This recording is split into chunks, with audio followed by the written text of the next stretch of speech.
Okay student, तो आज हम लोगों का नया टॉपिक है आफ्टर रेशमाइजेशन यानी रेशमिक मिक्सचर के बाद में। तो लास्ट टॉपिक रेशमिक मिक्सचर था, ऑप्टिकल आइसोमेरिज्म का।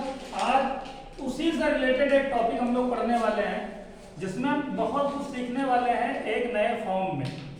ओके, यहाँ पर भी आपको बहुत नए नए टर्म देखने को मिलेंगे। अब जैसे कि क्या है, हम लोग हेडिंग लिखने वाले हैं। हेडिंग क्या रहेगी हमारी? हेडिंग रहेगी representation of asymmetric carbon. Asymmetric carbon को और क्या कहते हैं भाई? Chiral carbon. कायरल कार्बन बोलो, एसिमेट्रिक बोलो। इसका रिप्रेजेंटेशन देखेंगे भाई, कैसे इसको रिप्रेजेंट करेंगे। अब यहां पर रिप्रेजेंटेशन जो हम लोग देखेंगे वो देखेंगे 3D टू 2D। भाई जो चीज 3D में है उसको हम लोग कन्वर्ट किसमें करेंगे? 2D। क्योंकि बोर्ड के ऊपर तो 3D बता नहीं सकते। बोर्ड के ऊपर लेंथ होती है, हाइट होती है कि नहीं? ब्रेथ तो इसकी होती नहीं है, डेप्थ तो होती नहीं है कुछ, तो डेप्थ के बारे में बात नहीं कर सकते। तो उसी 3D को अगर हम लोगों को बोर्ड में समझना है या अपनी नोटबुक में लिखना है तो उसको 2D में क्या करना पड़ेगा? कन्वर्ट करना पड़ेगा।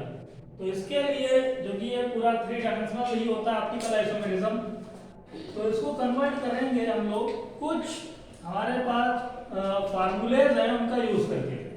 जैसे इसमें पहला जो फार्मूला हम लोग पढ़ेंगे वो क्या होगा? Flying waves formula. तो पहला फार्मूला आता है फ्लाइंग वेव्स फार्मूला। अब बात आती है फ्लाइंग वेव्स फार्मूला क्या है, तो बनाते हैं इसको जरा से हम। मान लो कार्बन है, मैंने बोला कार्बन आपका कायरल है, और कार्बन मतलब समझते हो कार्बन के चारों ग्रुप क्या होने चाहिए? डिफरेंट होने चाहिए।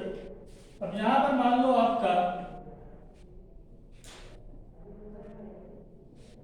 ये डैश डैश कर देते हैं इसको, बिल्कुल इसको रंग दो, कलर कर दो। और दूसरा डॉटेड, ये मान लो यहाँ पर एक्स आइटम है, यहाँ पर वाई है। इस तरीके से इसको रिप्रेजेंट किया गया है। अभी जो आपका एक्स है वाई है, ये क्या बता रहा है? ये दोनों क्या बता रहे हैं? ये दोनों तो बात कर रहे हैं आपका जो नोटबुक है या आपका जो बोर्ड है उसी के प्लेन में प्रेजेंट है। तो आप कह सकते हो प्लेन ऑफ नोटबुक। इसमें अगर आप इन दोनों की बात करो तो इसमें आप कह सकते हो भाई plane of notebook. Plane of notebook. Okay, what happen? चलो फिर अगर इसकी बात कर रहे हैं हम लोग प्लेन ऑफ नोटबुक, ये दोनों आपकी एक्सेस हो जाएंगी A and B. X and Y क्या होगी? अगर हम लोग एक्स की बात करेंगे तो एक्स जो बात कर रहा है ये कह रहा है एबव द प्लेन। ये बात क्या कर रहा है? Above the plane. जो आपकी नोटबुक प्लेन है उसके ऊपर, ये प्लेन के अंदर है, तो ये क्या बात बता रहा है? Dotted below the plane. तो बात आपको दिमाग में सेट रखनी है कि डॉटेड आएगा तो उसका मतलब हम समझेंगे क्या? बिलो द प्लेन, और डैश आएगा तो अबव द प्लेन, और ये दोनों आपके प्लेन में है। ठीक है, इस तरीके से समझ सकते हैं। लो 4 पेन तो मुझे तो बताए, मुझे 4 पेन दो। अब भाई जैसे मैं प्लेन की बात कर रहा हूँ, ए बी की जो बात कर रहा हूँ, ए बी मतलब ये आपके प्लेन में है, ऐसे है कि नहीं? ऐसे भी करो, ये ऐसे आपके प्लेन में है। लेकिन अब कोई प्लेन के अंदर है, बाहर है, तो उसको आप बोर्ड पे कैसे दिखाओगे? चलो बाहर है तो मैं यहाँ पर दिखा सकता हूँ क्योंकि यहाँ पर हमारा 3D है, यहाँ मैं दिखा सकता हूँ, ये देखो। और ये क्या दिखा सकता हूँ? ये देखो। इसमें तो आप जान सकते हो, है कि नहीं? ये अबव द प्लेन है ये, लेकिन आप इसको बोर्ड पे कैसे दिखा? तो उसको रिप्रेजेंट करने का तरीका है, ये डॉटेड लाइन है तो आप क्या समझोगे? और डैश है तो बात समझ में? तो ये रिप्रेजेंटेशन है, 3D था, इसको 2D में रिप्रेजेंट किया गया है, चीज हमको बताई गई। इस फार्मूले का नाम जो दिया गया वो नाम ये दिया गया फ्लाइंग वेव्स फार्मूला। तो इसको जल्दी से नोट करो, फिर हम लोग एक नेक्स्ट फार्मूला देखते हैं। नोट करो इसको, फ्लाइंग वेव्स।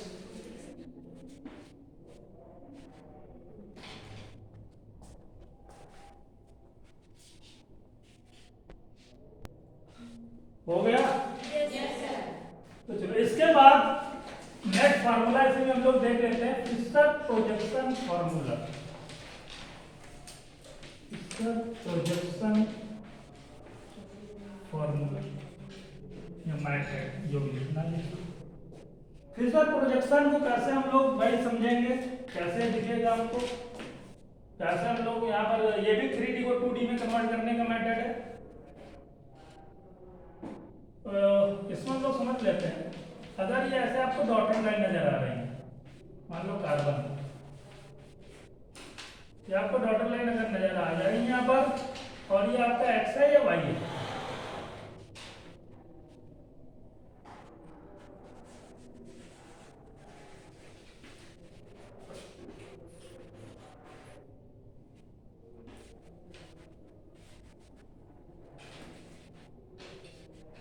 और ये आपका ए है और ये क्या है, बी, एक्स वाई बी। तो अगर ऐसा कभी आपको नजर आ रहा है तो ये होता है फिशर प्रोजेक्शन फार्मूला। ठीक है, इसको फिशर रिप्रेजेंटेशन बोलते हैं, फिशर। और फ्लाइंग वेज रिप्रेजेंटेशन कुछ ऐसा दिखेगा। अब फिशर को ये चीज ऐसा, चूंकि आप ये देख रहे हो कैसा नजर आ रहा है, तो सभी लोग डॉक्टर का साइन जानते होंगे। डॉक्टर का साइन कैसा होता है, प्लस, तो प्लस का जैसा दिख रहा है ना। तो इसलिए हम लोग जो पढ़ेंगे, स्टडी करेंगे, वो ऐसे ही करेंगे, प्लस के फॉर्म में। ओके, तो हम लोग स्टडी इसी के फॉर्म में, एग्जाम में ऐसे भी मिल सकता है आपको। ओके, इस फॉर्म में भी मिल सकता है फिशर, और इस फॉर्म में भी मिलेगा। जनरली तो ऐसे ही मिलता है आपको, जनरली ऐसे ही आपको देखने को मिलेगा। तो यहाँ पे ये जो आपको डॉटेड दिख रही है, मतलब इसका वही है, क्या है, बिलो द प्लेन। ये क्या है, बिलो द प्लेन। और इन दोनों का क्या मतलब है, above the plane. Above the plane जो आपकी नोटबुक है, प्लेन ऑफ नोटबुक लिखना चाहो तो लिख सकते हो। जो आपकी नोटबुक है उसके अबव है, और जो आपकी नोटबुक है उसके बिलो। तो ये आपका एक रिप्रेजेंटेशन होता है जिसको हम लोग फिशर प्रोजेक्शन फार्मूला बोलते हैं। नोट कर लो जल्दी से।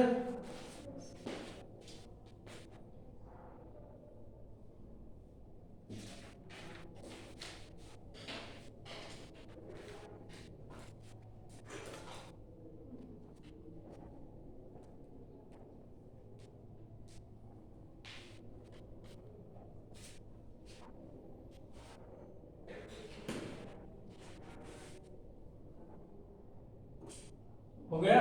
Yes sir. चलो आगे चलते हैं। तो पहले तो यहाँ पर हमने इन दोनों चीजों के बारे में देख लिया, ये क्या है। अब एक हेडिंग लिखेंगे। हेडिंग क्या है, ये एब्सोल्यूट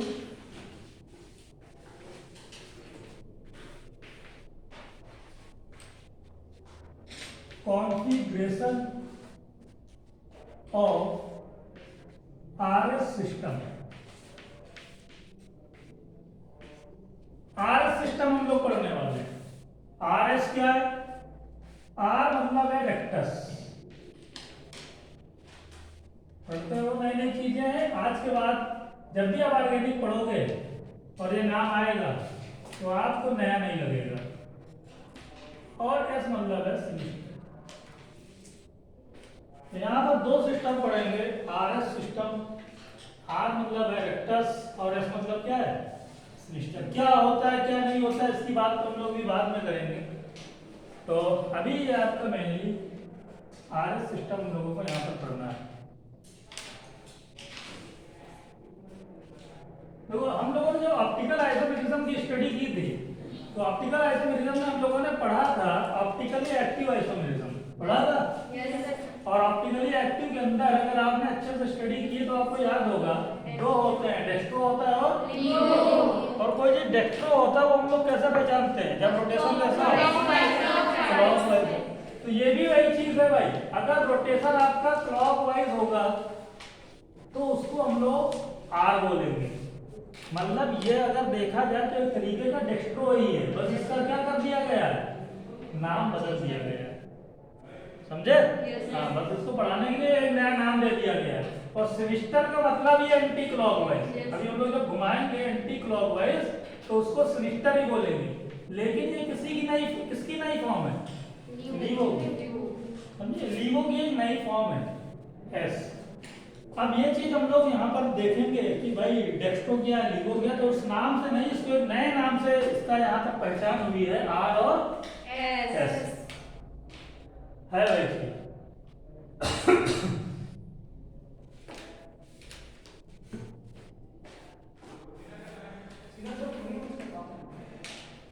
तो यहाँ पर फिर से एक हेडिंग हम लोग लिखेंगे।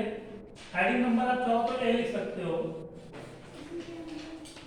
RS configuration, RS configuration by Fisher projection method. यानी हम लोग यहाँ पर दो मेथड पढ़ने वाले हैं। पहला मेथड जो हम लोग पढ़ेंगे फीचर पढ़ेंगे और दूसरा पढ़ेंगे बेस। समझे? तो आरएस हम लोग आरएस सिस्टम देखेंगे, आरएस कॉन्फ़िगरेशन देखेंगे फीचर में। इस फीचर में आरएस कैसे बताते हैं, कैसे हम किसी को बताएंगे कि ये आर है कि ये एस है। तो ये चीज हम लोग यहाँ पर देखने वाले हैं। अब इनको देखने के लिए हमको इनके रूल्स पढ़ने पड़ेंगे यार। रूल्स, इनके रूल्स क्या क्या होते हैं, तो उन रूल्स को 1 बाय 1 पॉइंट बना करके आपको लिखना भी पड़ेगा। तो रेडी हो लिखने के लिए? Yes sir. लिखो बच्चा, रेडी हो तो।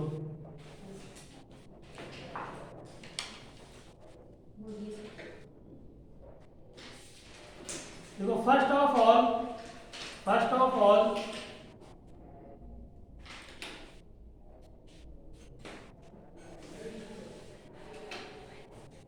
find the priority according to CIP rule. First of all, find the priority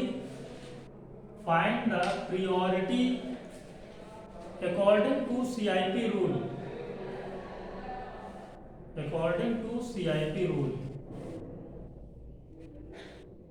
Second point लिखो,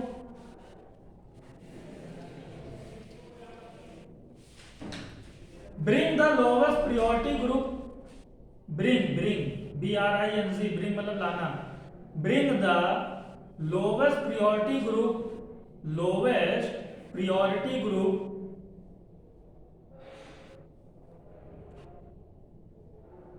at the bottom at the bottom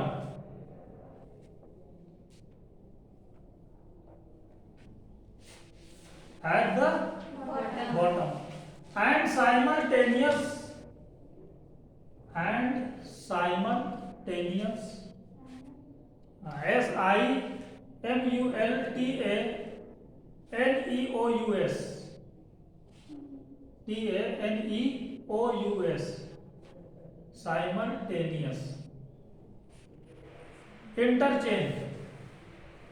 simultaneous interchange आगे the position of other two group. Next point number 3, the position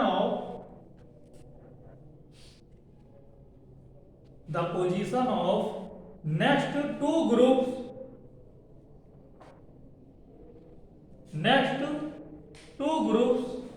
moves from 1 to 3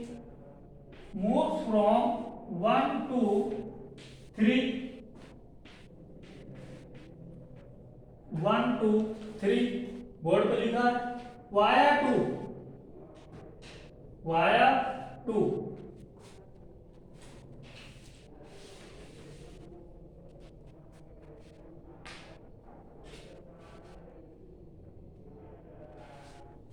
ठीक है। if the rotation is clockwise, नहीं उसी में लिखो via 2 के बाद, if the rotation is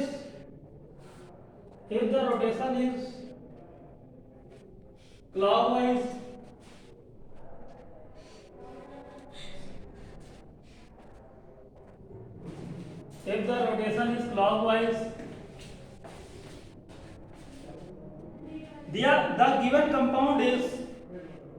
the given compound is rectus. The given compound is Rictus. And in case of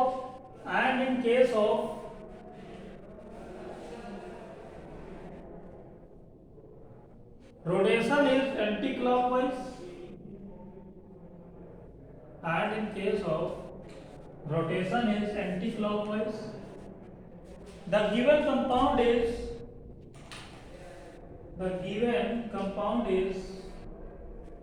sinister.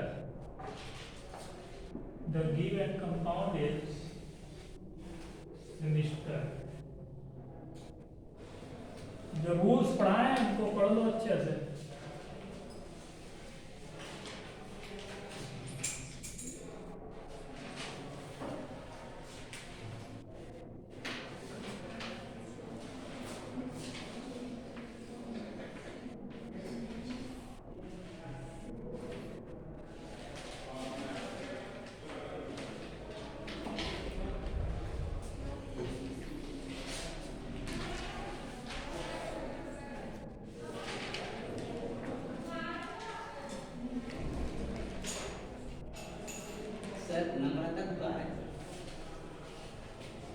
Namrata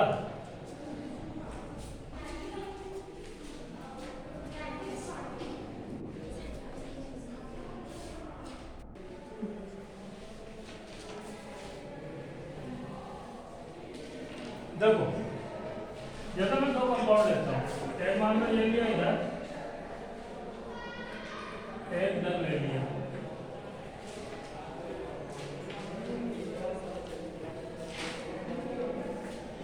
ClCH3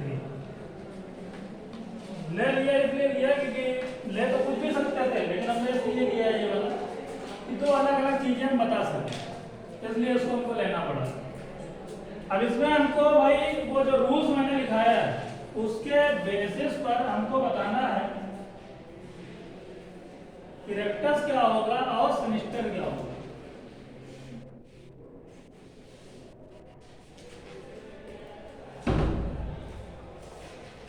चलो, थोड़ी डिस्टर्बेंस हुई उसके लिए सॉरी, है ना, तो थोड़ा भाई देखना पड़ता है इधर उधर। अब देखते हैं, तो यहाँ पर क्या है, हमको यहाँ पर लगाना है अपना रूल और बताना है कि इसमें आर है कि एस है। एग्जाम में आ गया आपके सामने पूछा आर है कि एस है, बताओ भाई ये रेक्टस है कि सिनिस्टर है, कैसे बताओगे। तो उसके लिए सबसे पहले मैंने आपको रूल लिखाया है। क्या लिखाया है कि हम लोग सबसे पहले प्रायोरिटी देते हैं अकॉर्डिंग टू सीआईपी रूल। और सीआईपी रूल आप लोगों ने पढ़ा है? हाँ, सीआईपी के अंदर भी 4 रूल मैंने पढ़ाए थे। पहला रूल था प्रायोरिटी देते थे एटॉमिक नंबर को देख करके। तो सबसे पहले आप देखो एटॉमिक नंबर सबसे ज्यादा किसका है, क्लोरीन का 17, प्रायोरिटी 1 हो जाएगी। दूसरी किसकी होगी, ऑक्सीजन की। तीसरी किसकी होगी, कार्बन की। चौथी किसकी होगी, हाइड्रोजन की हमेशा सबसे लास्ट यानी 4 प्रायोरिटी होगी। अब इनको हमने पहला काम कर लिया, प्रायोरिटी दे दी।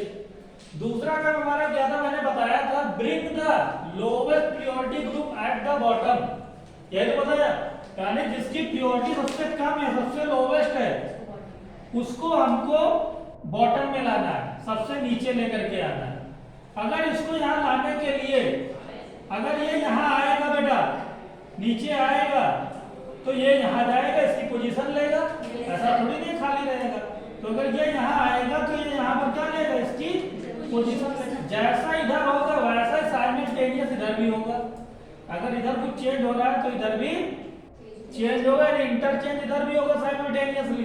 तो यानी OH नीचे आएगा, Cl कहाँ जाएगा, ऊपर जाएगा। तो इस तरीके से यहाँ पर भी हम लोग ऐसा अरेंजमेंट देखेंगे। तो नया मॉलिक्यूल जो हम लोग बनाएंगे वो क्या बनेगा, जरा देखो, मुझे बताओ भाई दूसरे रूल में।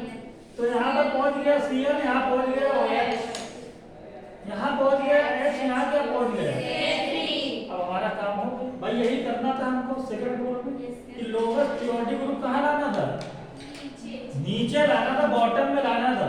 अब जल्दी से फिर से इसको नंबरिंग दो, 1 2 3 और ये 4। फिर मैंने लिखाया आपको थर्ड पॉइंट में हम लोग 1 से 3 मूव करेंगे, 1 से 3 जाएंगे, लेकिन क्या हो करके जाएंगे, वाया 2। 2 से हो करके हमको जाना है, वाया मतलब उससे हो करके जाना है। जैसे हम यहाँ से घर जाते होंगे तो हो सकता है बीच में आपको कोई पुलिस स्टेशन मिलता होगा या एक बीच में गवर्नमेंट हॉस्पिटल मिलता होगा, है ना। तो अब आप पुलिस स्टेशन होकर के जाते हो, गवर्नमेंट हॉस्पिटल होकर के नहीं जाते हो, है ना। तो यानी आपसे पूछा कि आप किस रास्ते से आते हो, तो पुलिस स्टेशन होकर के आए थे, यानी बीच में क्या पड़ा था, तो आपको वाया हो जाता है ना, जो बीच में पड़ता है। तो वाया 2 होकर के हमको जाना है, तो 2 होकर के जाना है। ये नहीं 1 से 3 हम लोग ये डायरेक्टली कूद गए, समझे, 2 से होकर के जाना है। तो 1 और 2 ये क्या हो गया, ये कैसा रोटेशन दिख रहा है, ये एंटी दिख गया, एंटी दिख गया, तो क्लॉकवाइज इसको बनाओ। तो अगर क्लॉकवाइज रोटेशन है ये, तो इसको क्या बोलोगे, ये आपका रेक्टस है, यानी आर है, यानी आप धीरे से धीमी लैंग्वेज में कह सकते हो डेस्ट्रो है, अरे तेज बोल सकते हो। हाँ, तो ये आपका आर था भाई, रेक्टस था। तो इस तरीके से हम लोग बता देंगे क्या रेक्टस है क्या नहीं, समझ में। Yes sir. अब वैसा ही आप क्या करो, इसमें भी अप्लाई करो।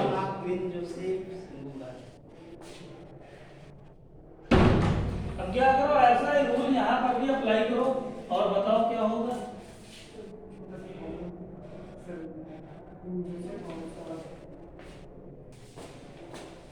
तो यहाँ पर हम लोग क्या है कि इसमें अगर हमको देखना है तो कैसे देखते हैं, चलो इसमें भी हम लोग सबसे पहले प्रियोरिटी देंगे। प्रियोरिटी तो 1 2 3 इसकी क्या हो जाएगी, लोवेस्ट प्रियोरिटी कौन है, हाइड्रोजन को कहाँ लाना है, नीचे, डायरेक्ट नहीं लेकर के आ जाना, स्टेप बाय स्टेप होता है।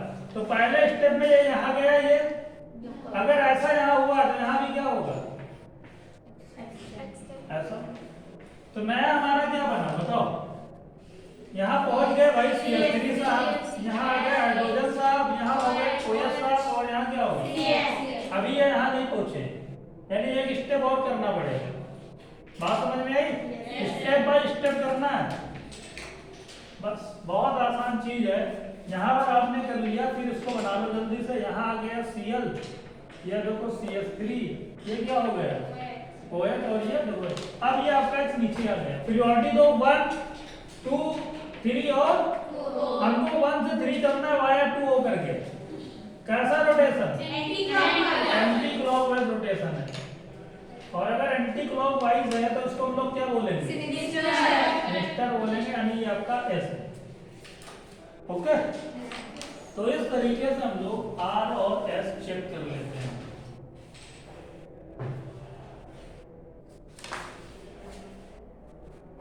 नोट करो जल्दी से इसको, उसके बाद में आगे चलते हैं।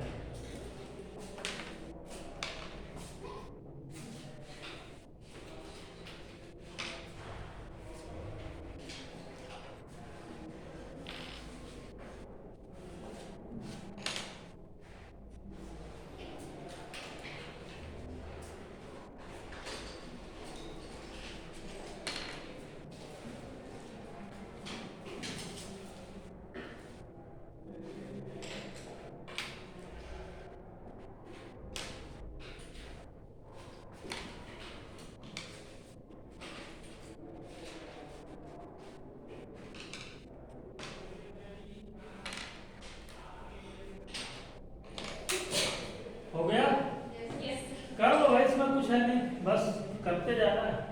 बस जो प्रोसीजर है वो अगर अच्छे से पढ़ लिया बस, और कुछ भी नहीं है। एक बार अगर आप देख लोगे तो मैंने पहले ही बताया था भाई, थोड़ा बहुत आपको प्रॉब्लम में हो सकती है स्ट्रक्चरल आइसोमेरिज्म में, यहाँ पर आपको थोड़ा अच्छा माइंड लगाना पड़ सकता है। बाकी का जो आइसोमेरिज्म है इतना है ही नहीं जिसमें आपको बहुत ज्यादा परेशानी हो जाए।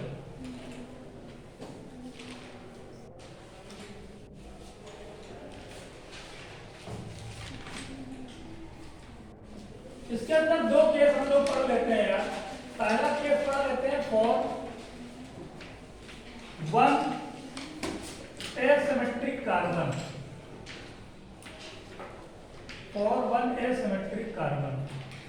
अगर आपके एसिमेट्रिक कार्बन जो एक ही है, एसिमेट्रिक बोले तो कायरल, एसिमेट्रिक बोले तो कायरल, अगर एक ही कार्बन है आपका, एक जैसे अभी मैंने जो एग्जांपल किया था वो अनी कार्बन का, उस केस में आपसे अगर पूछ ले आइसोमर तो क्या होगा। मान लो 2 मॉलिक्यूल उसने आपको दे दिया एग्जाम में, 2 दे दिए, पहले में आपने कैलकुलेट किया आर आया, दूसरे में भी किया आर आया, हो सकता है दोनों में क्या आ जाए, सेम आ जाए।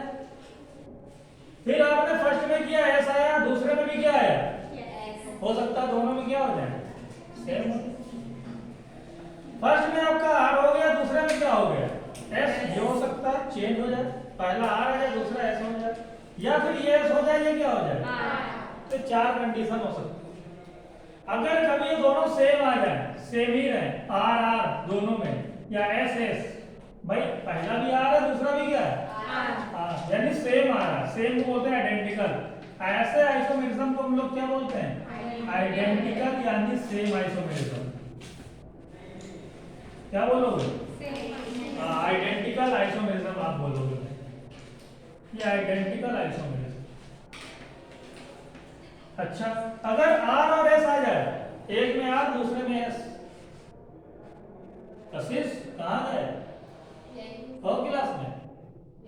अगर आर आ जाए और एस आ जाए, या एस आ जाए या फिर आर हो जाए, मतलब आर मतलब समझते हो ना, आर मतलब डेक्स्ट्रो, एस मतलब लीवो। और अगर डेक्स्ट्रो और लीवो दोनों होता है, या लीवो डेक्स्ट्रो दोनों होता है, ऐसा आइसोमर को क्या बोलते हैं, इनैंसियोमर। इनैंसियोमर बताया था मैंने। अगर आपका आर और एस होता है तो इस दोनों pair of dextro and levo is known as enantiomer. क्या कर रहे हो, पढ़ाई वढ़ाई नहीं करते हो आजकल। इनैंसियोमर्स इसको बोलते हैं, इनैंसियोमर्स। अगर कभी ये हो जाए, आर एस आ जाए या एस आ जाए, तो एग्जाम में ऐसे क्वेश्चन पूछ लिए जाते हैं। एग्जाम में दे देगा, पूछ लेगा, कहेगा भाई इसमें आइडेंटिकल आइसोमर है, इनैंसियोमर है, या डायस्टीरियोमर्स है, ये भी पूछ सकता है। तो डायस्टीरियोमर्स में मीजो आ जाए, आर के साथ क्या आ जाए, मीजो, या इसके साथ क्या आ जाए, मीजो, ऐसा कुछ अगर नजर आ जाए तो वहां पर हम लोग डायस्टीरियोमर्स बोल देंगे। तो इस तरीके से आपसे आइसोमेरिज्म पूछे जा सकते हैं। अब हम एक अच्छा सा एग्जांपल लेंगे और वहां पर हम लोग कुछ क्वेश्चन ड्राइव करेंगे और देखेंगे क्या हो सकता है। हाँ, तो आओ देखते हैं एक एग्जांपल लेकर के। तो एग्जांपल देखा जाता है।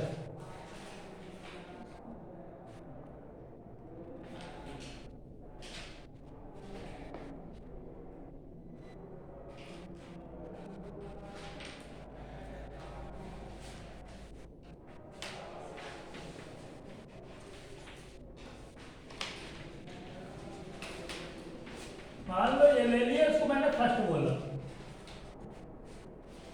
सेकंड बना लो इसी का। सेकंड सब क्वेश्चन ही है, ये भी क्वेश्चन है। सेकंड बना लो,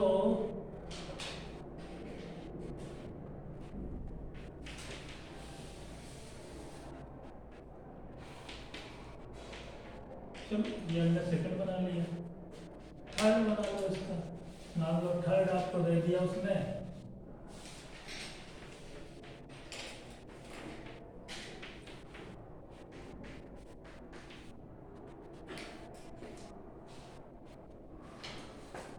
मान लो फोर्थ दे दिया उसने,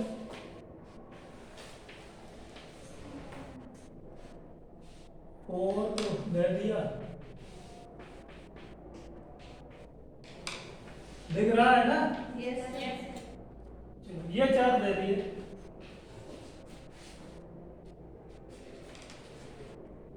और उसमें उसने क्वेश्चन कर दिया, जैसे क्वेश्चन उसने कर दिया, उसने आपसे क्वेश्चन पूछ लिया, भाई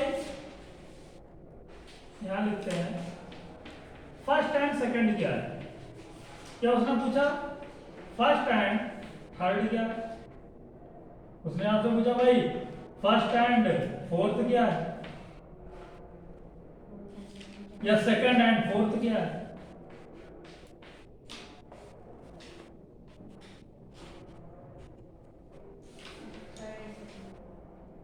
या थर्ड एंड फोर्थ लिखना चाहो, ऐसा बहुत से क्वेश्चन बना सकता है। थर्ड एंड फर्स्ट हो चुका है, थर्ड एंड फोर्थ के लिए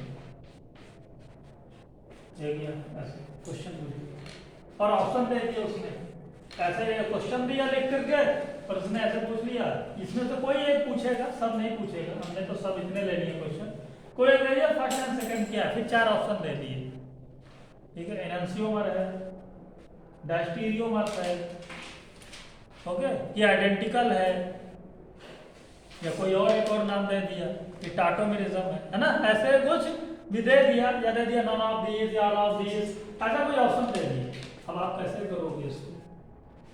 तो अगर आपको ये चूंकि देखोगे आपको समझ में आ जाएगा फिशर प्रोजेक्शन है कि नहीं, पॉजिटिव साइन, फिशर प्रोजेक्शन को ऐसे दिखाते हैं, ऐसे दिखेगा ये कार्बन है यहाँ पर, है ना, कायरल कार्बन है, चारों ग्रुप क्या है डिफरेंट, ये सब पहचान होती, पहले मैंने बताया एसिमेट्रिक कार्बन इसीलिए लिखा था।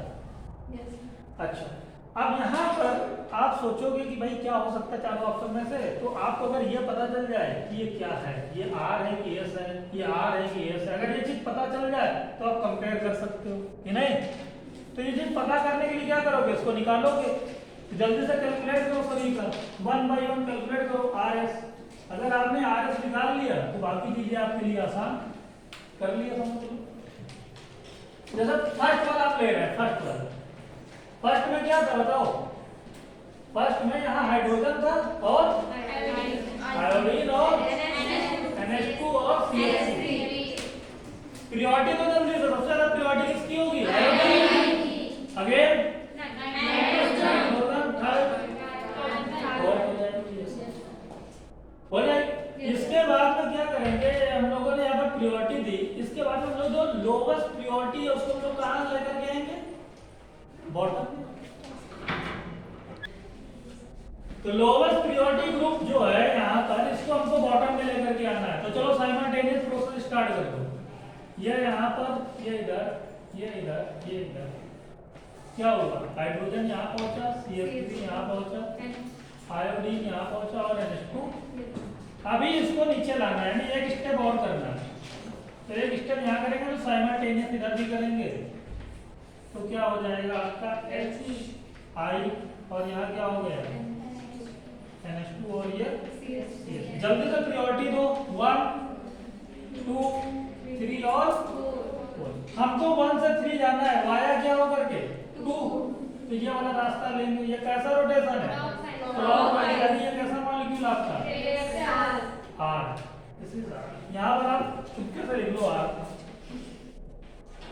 ये आपका R हो गया।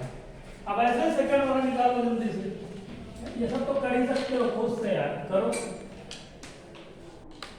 CH3 HI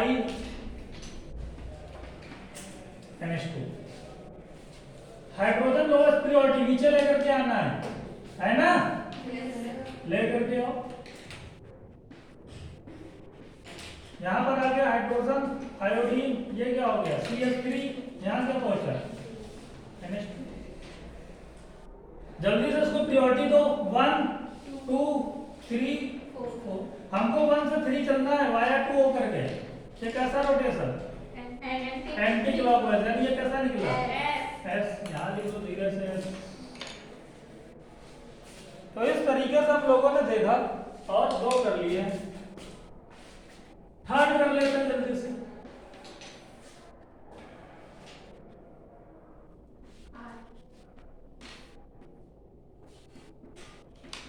NH2 CH3 H और I। प्रायोरिटी दो उसको, 1 2 3 4। इसमें हाइड्रोजन ऑलरेडी बॉटम में है, तो इसमें कुछ करने की जरूरत नहीं है, भाई पहले से वो है, पहले में तो उसमें कुछ भी नहीं करना है। 1 से 3 चलना है वाया 2 होकर के। चल ये कैसा है R, क्या R, तो ये वाला मॉलिक्यूल आपका R। इसके बाद जो लास्ट है फोर्थ कर लेते हैं। फोर्थ हमारा क्या है, I है, NH2 है, CH3 है, H। यहां पर भी आप करोगे क्या हो जाएगा बताओ, यहाँ NH2 हो गया, यहाँ पर I हो गया, ये क्या हो गया H और ये क्या हो गया CH3 हो गया। जल्दी से उसको प्रायोरिटी दो, 1 2 3। ये एंटी क्लॉकवाइज यानी लास्ट वाला आपका है। तो अब आपने भाई थोड़ा बहुत काम करना पड़ेगा इस बात में, ठीक है, ऐसे नहीं कि आपको 4 मार्क्स मिल जाए, तो अगर देगा चीजें बहुत आसान होंगी, बस काम थोड़ा सा करना है बहुत तेजी से। जब आप प्रैक्टिस कर लोगे तो आपको ये काम करने में भी टाइम नहीं लगेगा। अब यहाँ पर जैसे उसने पूछा, हमने निकाल लिया, उसने पूछा भाई first and second, first and second, यानी फर्स्ट था आर, सेकंड था एस। अगर आर एस होता तो ऐसे आइसोमर को हम लोग क्या बोलते हैं? इनांसियोमर्स बोलते हैं भाई। अभी मैंने बताया था, अभी मैंने लिखाया लिखा वहां पर छोटी चार्ट में। फर्स्ट एंड थर्ड देखो, आर आर आया, आइडेंटिकल है।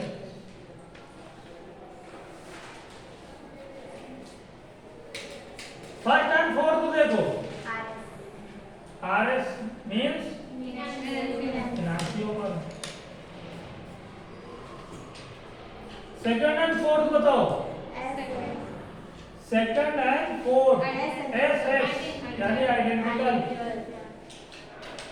ऐसे ही क्वेश्चन हो सकते हैं। Third and fourth, third and fourth, तो आर एस यानी क्या है? एनसीओ। बात समझ में? तो कर लो इसके बाद केस नंबर 2 पे चलते हैं, जल्दी से नोट कर लो।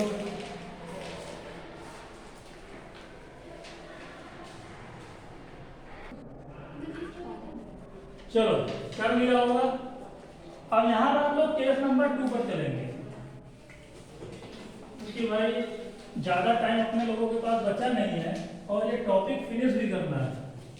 तो कम से कम ये टॉपिक आज फिनिश कर दिया जाए, आरएस सिस्टम वाला पूरा, तो हम लोग फिशर प्रोजेक्शन से पढ़ गए हैं। तो केस नंबर 2 है, केस नंबर 2। केस नंबर 1 था for when carbon is equal to 1, for 1 asymmetric carbon. तो ये है for 2 asymmetric carbon, 2 asymmetric carbon. 2 asymmetric carbon मतलब कार्बन कितने दिखेंगे यहाँ पर? दो कार्बन आपको नजर आएंगे। तो इसके लिए छोटी सी चार्ट बनाते हैं थोड़ा समझने के लिए कैसे क्या होगा। मान लो कि कार्बन 1 स्पीशीज में, उसी स्पीशीज में कार्बन 2 है, दो कार्बन है। अब जो कार्बन 1 है उसमें भाई आ गया आर, कार्बन 2 में भी आर आ गया।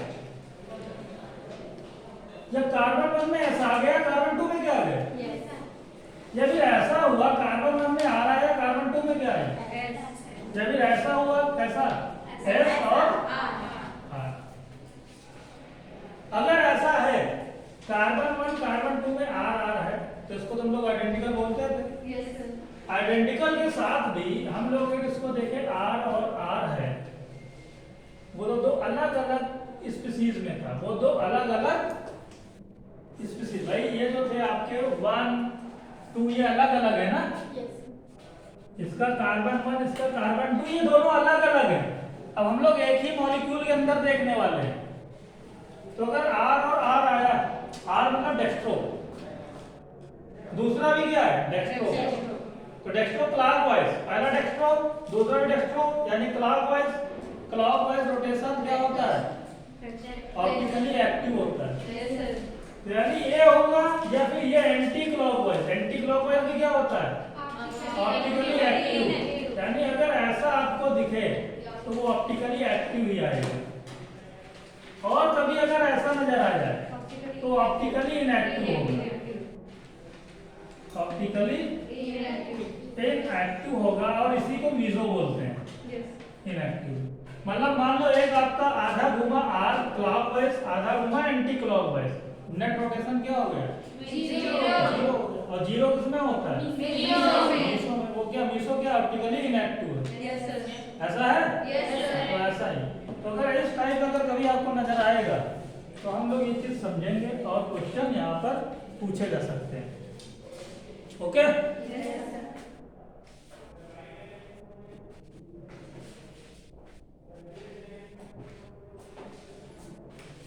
चलो फिर एक अच्छा सा एग्जांपल लेते हैं और उसको करते हैं हम लोग।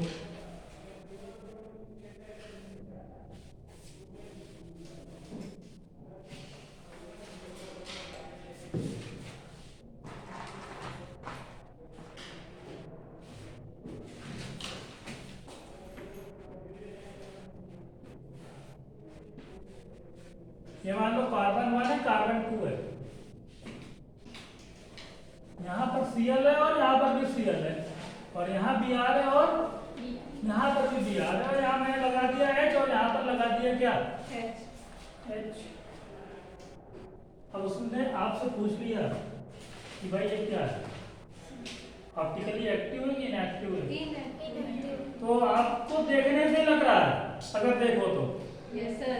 भाई इसकी प्लेन ऑफ सिमेट्री ड्रा करो तो पीओएस होगी ना, और पीओएस होता है तो क्या होता है, लेकिन उसने कहा भाई हमको बना करके दिखाओ, आरएफ सिस्टम से करके दिखाओ, है ना, ये प्रूव करके दिखाओ कि ये होता है। वो तो पीओएस से आपने बताया है, वो रूल पढ़ लिया है, कैसे होता है वो हमको करके दिखाओ, है कि नहीं?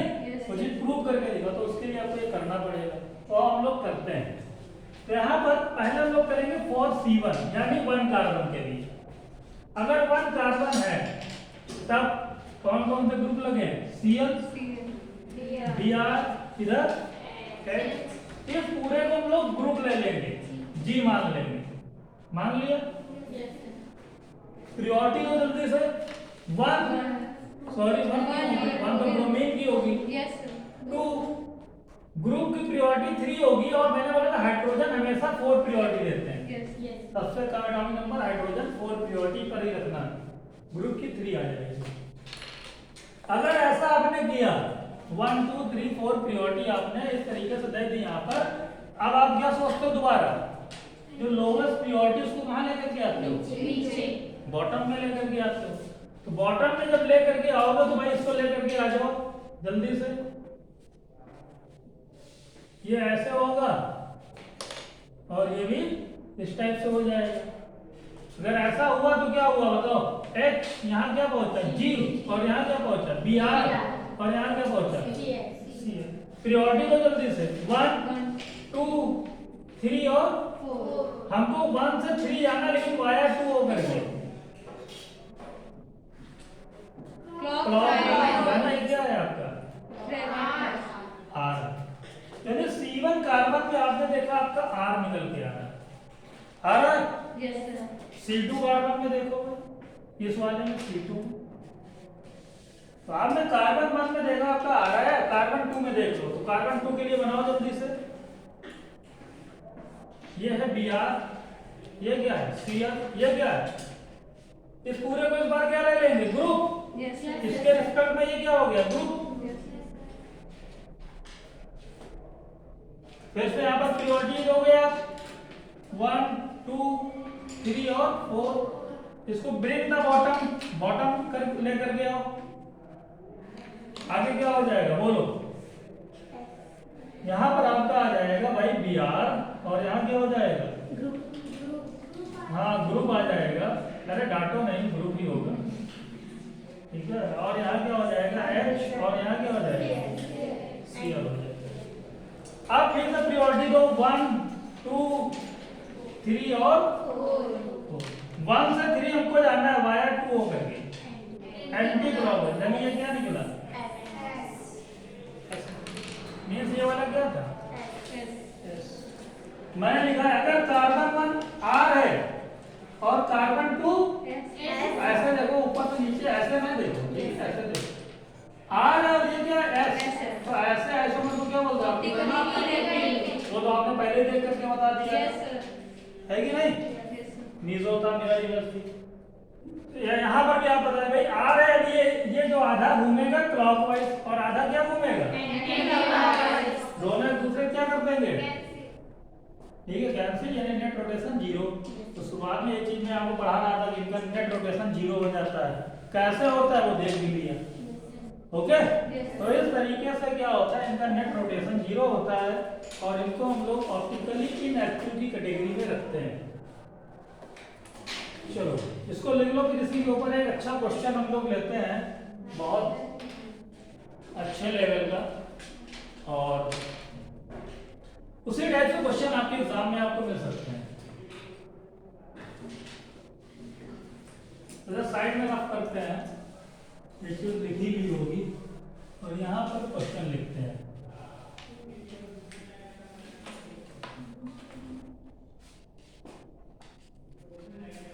देखते हैं कोई क्वेश्चन?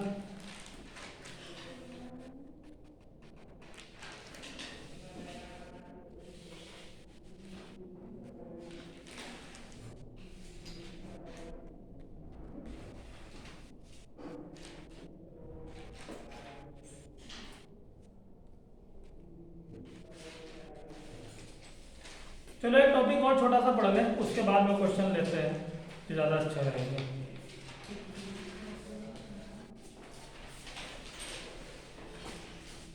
ओके भाई, एक आपको होमवर्क इसी में दे देते हैं, घर पर जा करके करना। यहाँ पर CF लगाना, CF H BR H, वैसे देख करके ही बता दो, ठीक है, लेकिन तब भी इसको आप लोग जा करके घर पर करना है।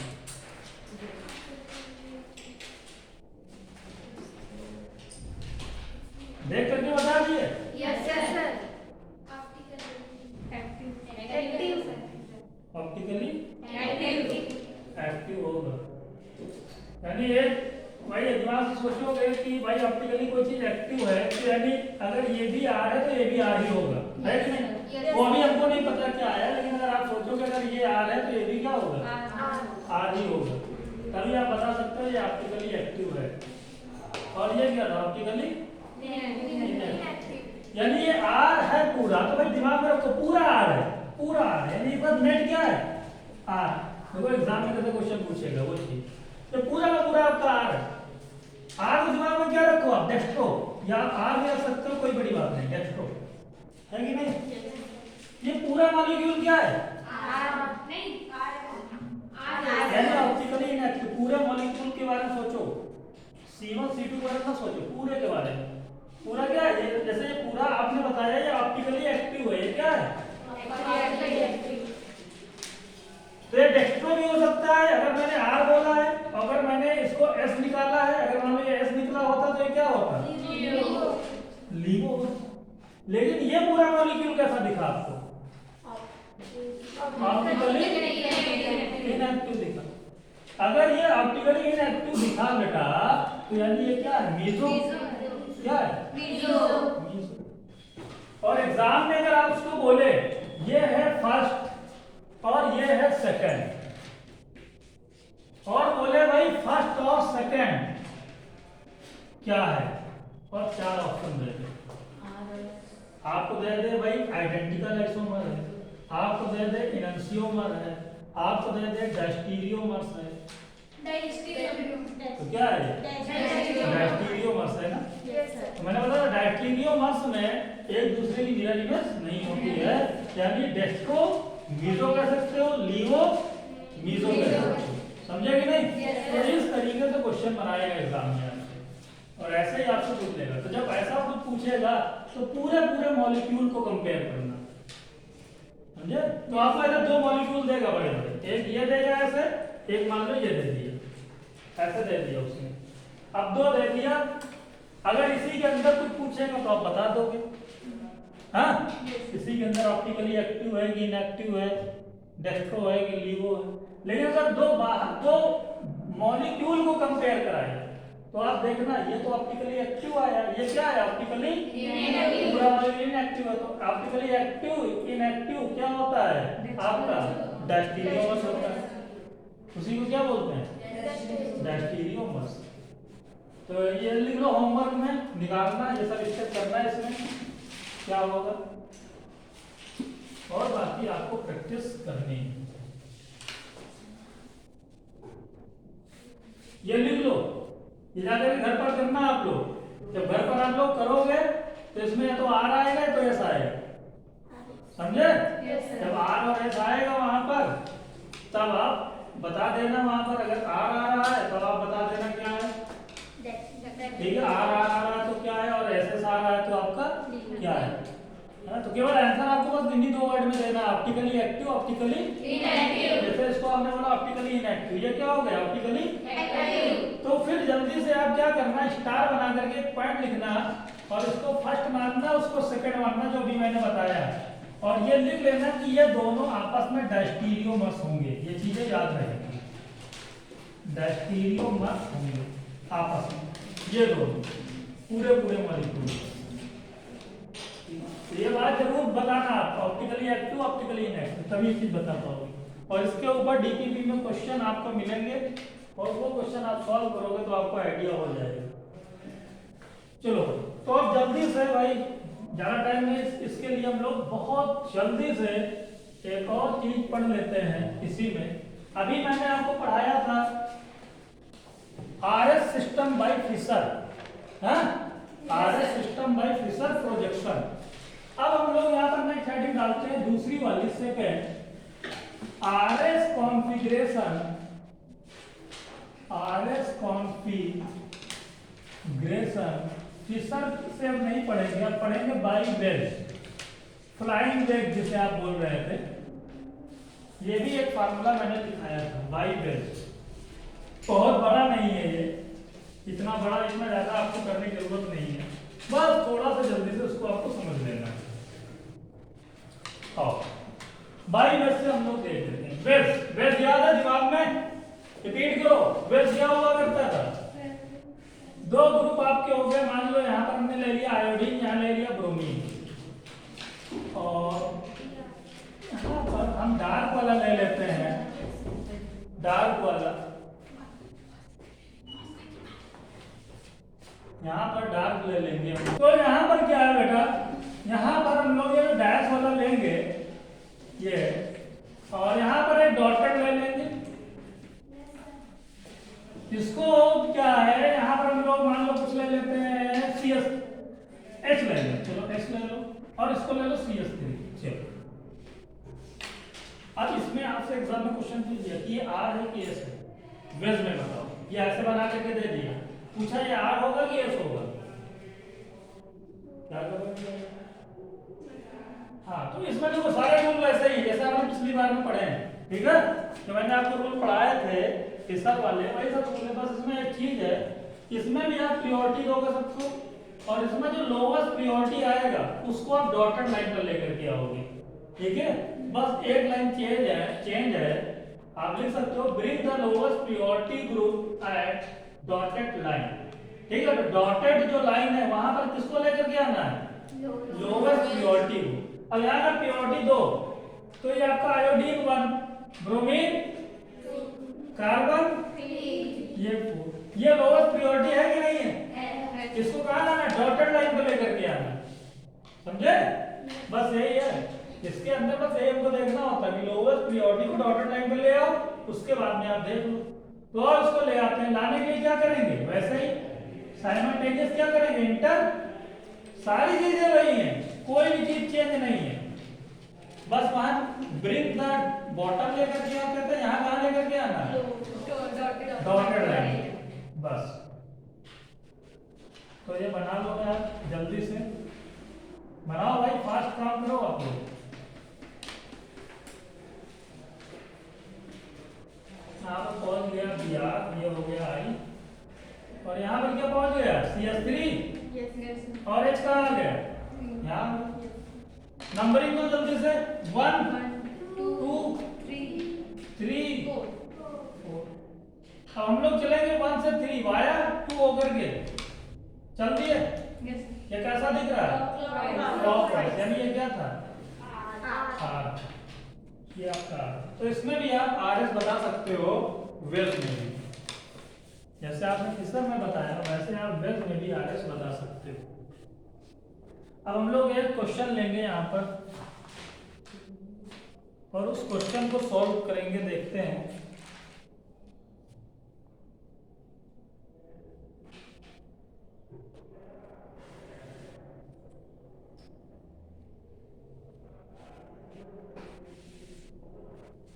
क्वेश्चन लिखो, which of the following are correct for the given molecule. कौन सा भाई मॉलिक्यूल गिवन है, ये गिवन है।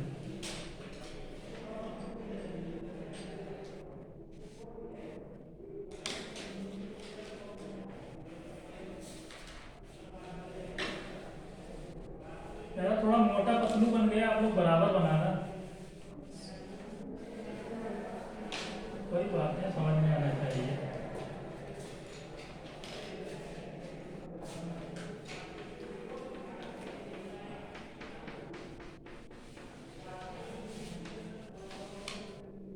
ग्रुप लगा दो, CH3 Cl Cl H H CH3 CH3H। ठीक, अब ये है which of the following are correct of the given molecule। तो following वो ऑप्शन तो हमको देना ही पड़ेगा। ऑप्शन क्या है?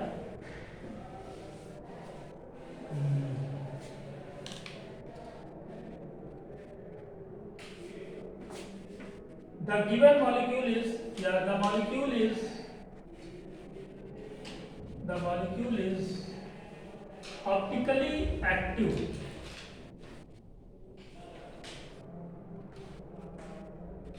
second, it has plane of symmetry, third,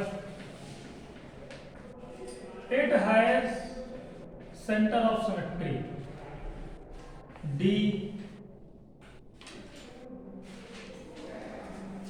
molecule is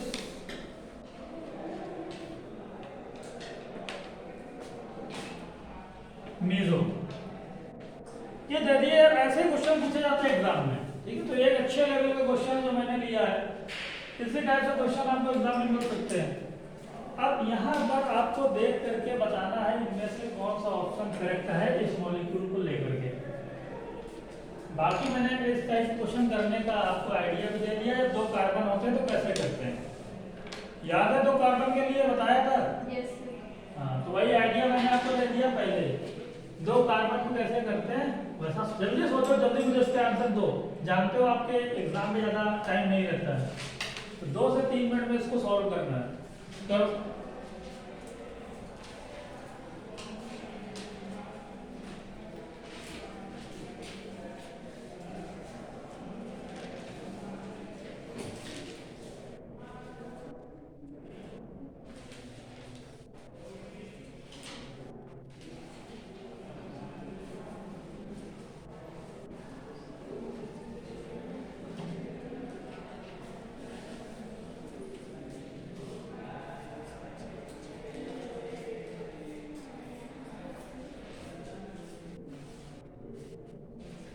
कर लिया? बहुत अच्छे।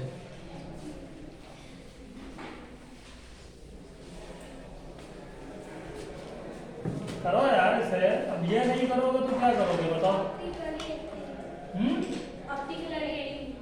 ऑप्शन नंबर 1 आ गया। और कोई 1 कितने लोगों का है? और कोई सरेंडर किए बैठे हुए हैं सर, तो बताएंगे। अरे यार ये कार्बन 1 है, ये कार्बन 2 है, करो ना जल्दी से। C1 लो, C1 पे कौन कौन लगा हुआ है? अब थोड़ा रफली बना रहे हैं। ये है आपका, और ये है, और ये हो गया CH3। ऊपर क्या है? Cl। इधर क्या है? H। नीचे वाले को हमने क्या ले लिया? ग्रुप ले लिया। पूरे को हमने, इस पूरे को हमने ग्रुपलेट कर लिया। बार बार ना लिखना पड़े, कितना बड़ा बार बार ना लिखना पड़े तो इसको G लिख दिया। प्रियोरिटी में जल्दी से 1 2 ये 3 ये क्या 4। लोवेस्ट प्रियोरिटी हमको कहाँ लेकर के आना है?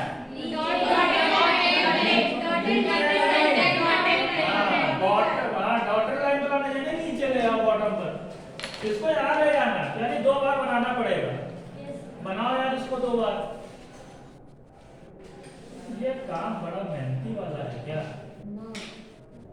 नहीं है? अगर इतना भी टाइम लग जाता है ना, हमको लगता है बहुत लग रहा है।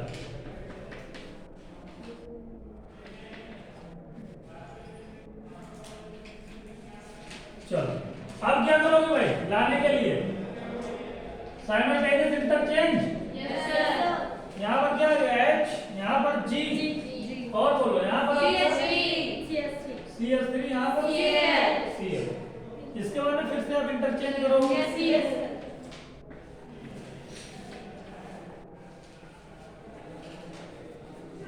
साथ में बनाते रहो जल्दी से, तुम लोगों का भी बनता चला जाएगा। ये आ गया H, यहाँ आ गया Cl, ये पहुंच गया G, और ये क्या हो गया CH3।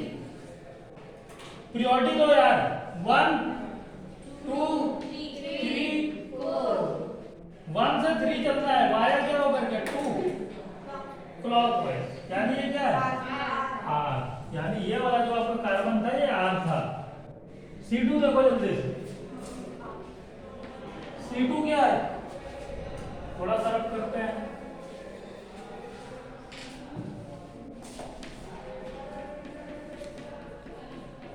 H CH3, ये तो पूरा ग्रुप हो जाएगा इस बार ऊपर वाला।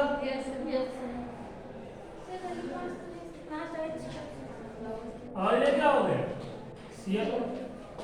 पीरियोडिक में जल्दी से 1 2 3 लोअर पीरियोडिक ग्रुप हमको डॉटेड लाइन पर लेकर के आना है, लेकिन यहाँ पर तो ऑलरेडी है, पहले से H यहाँ पर मौजूद है, अब करने की कोई जरूरत नहीं है, डायरेक्ट आप यहाँ पर कर लो 1 2 3 वाया 2, ये क्या हो गया R, यानी ये भी R हो गया, ये भी R, ये भी R।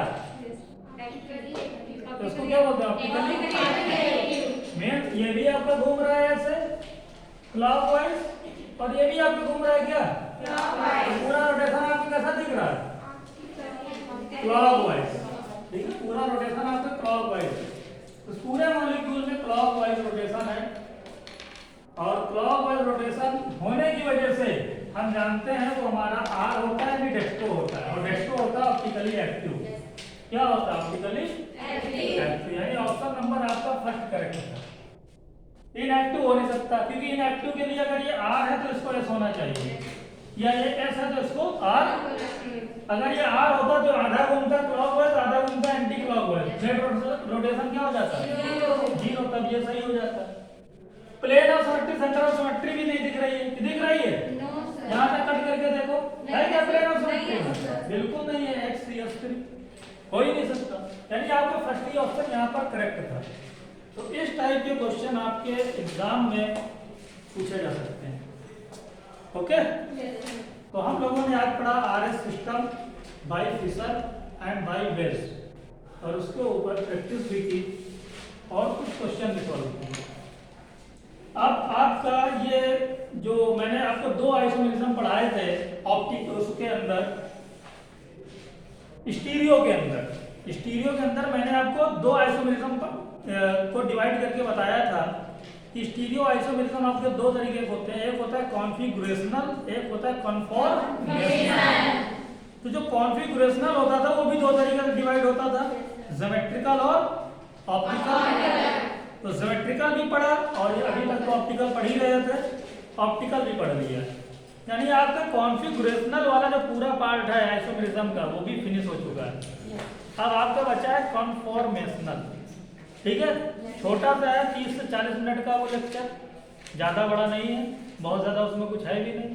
तो कन्फॉर्मेशनल छोटा सा बचा है, इसके बाद में आपका ये चैप्टर पूरी तरीके से कंप्लीट। तो ठीक है, तो रिवाइज करना, आप लोग मिलते हैं नेक्स्ट लेक्चर में, डन।